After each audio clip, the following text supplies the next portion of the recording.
আসসালামু আলাইকুম everyone. Welcome জানাচ্ছি সোহানাস কিচেনে আরও একটি টকঝাল মিষ্টি রেসিপি দেখার জন্য। আজ শেয়ার করব কাঁচা আমের আমসত্ত্ব। রোদে দেওয়ার ঝামেলা ছাড়াই এটা তৈরি করা যায়, বানানো একদম সহজ আর খেতে কিন্তু অনেক বেশি মজা। তো চলুন কথা না বাড়িয়ে রেসিপিটি শুরু করি। তো আমি এখানে 4টা কাঁচা আম নিয়েছি। এই আমগুলোকে এবার খুব ভালোভাবে খোসা ছাড়িয়ে নিব, তারপরে টুকরো টুকরো করে নিচ্ছি। তো ভিউয়ার্স, আমি এখানে আমগুলোকে একটু বড় কাট করে কেটে নিয়েছি। তো আপনারা ইচ্ছা করলে এর চেয়েও ছোট করতে পারেন, সমস্যা নেই। যেহেতু আমগুলো আমরা সিদ্ধ করে নেব, যেভাবেই কেটে নেন সমস্যা নেই।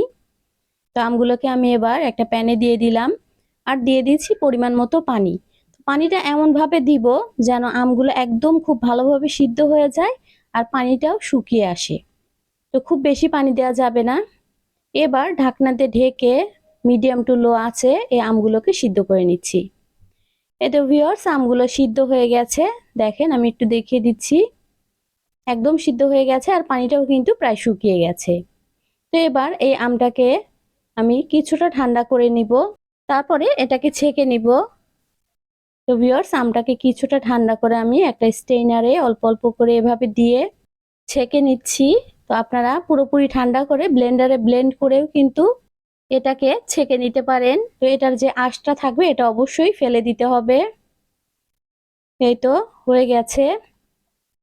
তো আমি সবটুকু আম ছেঁকে নিয়েছি। তো ভিউয়ার্স, আমি পরবর্তীতে আরো দুটো আম সিদ্ধ করে এর সাথে অ্যাড করে দিয়েছিলাম। এই তো। তো এবার আমরা চলে যাচ্ছি চুলার প্রিপারেশনে। আমসত্ত্বটা কিভাবে বানাবো সেটা দেখে নিন। তো আমি আমের যে পেস্ট ছিল পুরোটাই দিয়ে দিলাম একটা প্যানে, আর দিয়ে দিচ্ছি এখানে 1.5 কাপ পরিমাণ চিনি। তো ভিউয়ার্স, চিনিটা কিন্তু আপনারা আপনাদের পছন্দ অনুযায়ী দিতে পারেন, যে যেমন মিষ্টি খেতে পছন্দ করেন। চিনি দেওয়ার পরে এবার চুলাটাকে আমি ধরিয়ে দিব আর মিডিয়াম টু লো আছে চিনি আর আমের পেস্টটাকে জাল করে নেব ঘন হওয়া পর্যন্ত। আর এ পর্যায়ে কিন্তু নাড়াচাড়া একদমই বন্ধ করা যাবে না। আচারটা যদি নিচে ধরে যায় তাহলে কিন্তু খেতে একটুও ভালো লাগবে না। তো আমি অনবরত নেড়েচেড়ে এটাকে বলক উঠিয়ে নিচ্ছি আর কিছুক্ষণ জাল করে নিব। এতে ভিউয়ার্স, চিনিটা গলে গেছে। গলে যাওয়ার পরে দেখেন মিশ্রণটা কিন্তু অনেকটাই পাতলা হয়ে গেছে। তো আমি প্রায় 10-12 মিনিটের মতো জাল করে নিয়েছি।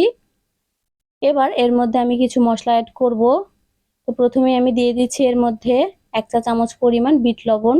তো বিট লবণটা অবশ্যই দেওয়ার চেষ্টা করবেন, খেতে কিন্তু খুব ভালো লাগে।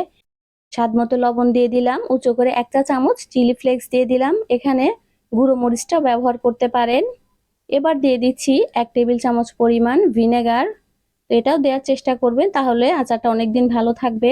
সবশেষে দিয়ে দিব সামান্য একটু সবুজ ফুড কালার। যেহেতু আমরা কাঁচা আমের আমসত্ত্ব বানাবো, এজন্য সবুজ ফুড কালারটা দিলে দেখতে কিন্তু খুবই ভালো লাগে।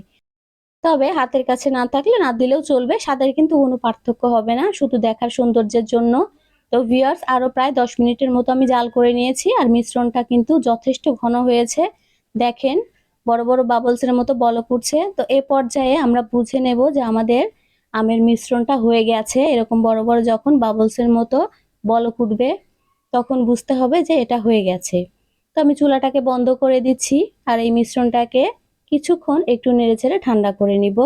তারপরে এটা আমরা প্লেটে ঢেলে নিব। তো ভিউয়ার্স, আমি এখানে একটা কেকের ট্রে নিয়েছি, এটাতে সরিষার তেল মেখে দিয়েছি। এবার এর মধ্যে আমি আমের মিশ্রণটা দিব।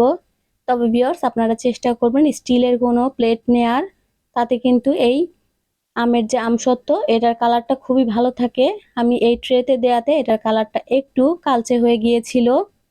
তো যাই হোক, আমি দিয়ে দিলাম আমের মিশ্রণ। আর এটা একটু পাতলা করেই দিতে হবে, যেহেতু আমরা রোদে শুকাবো না।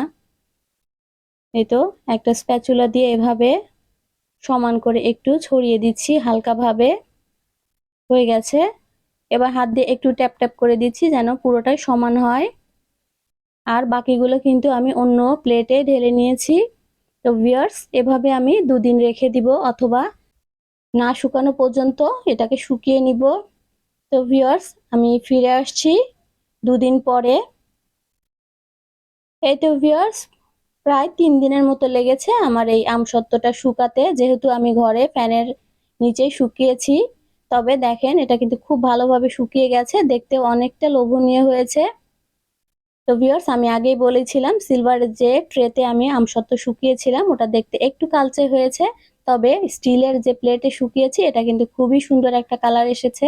হয়তো ক্যামেরাতে অতটা ভালো বোঝা যাচ্ছে না, তবে দেখেন আমি যে সিলভার ট্রেতে দিয়েছিলাম সেটা একটু কালচে হয়েছে, সমস্যা নেই, স্বাদের কিন্তু কোনো হেরফের হয়নি। এটাকে উঠিয়ে নিচ্ছি, আর স্টিলের প্লেটে যেটা আছে ওটা আমি কেটে দেখাচ্ছি।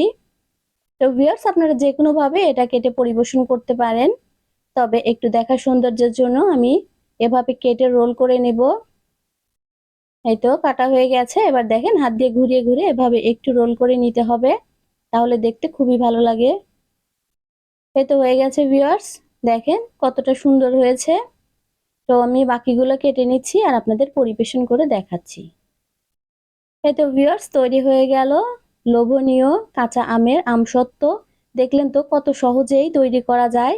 আর যাদের রোদে দেওয়ার সুবিধা আছে তারা তো ইচ্ছা করলে একদিনের মধ্যে এটা তৈরি করে নিতে পারে। তো আশা করছি আপনাদের কাছে ভালো লেগেছে। ভালো লাগলে অবশ্যই বাসায় ট্রাই করবেন। লাইক, শেয়ার, কমেন্টের মাধ্যমে আমাকে জানাবেন। আর আমার চ্যানেলটি সাবস্ক্রাইব করে আমার পাশেই থাকবেন। আল্লাহ হাফেজ। আসসালামু আলাইকুম।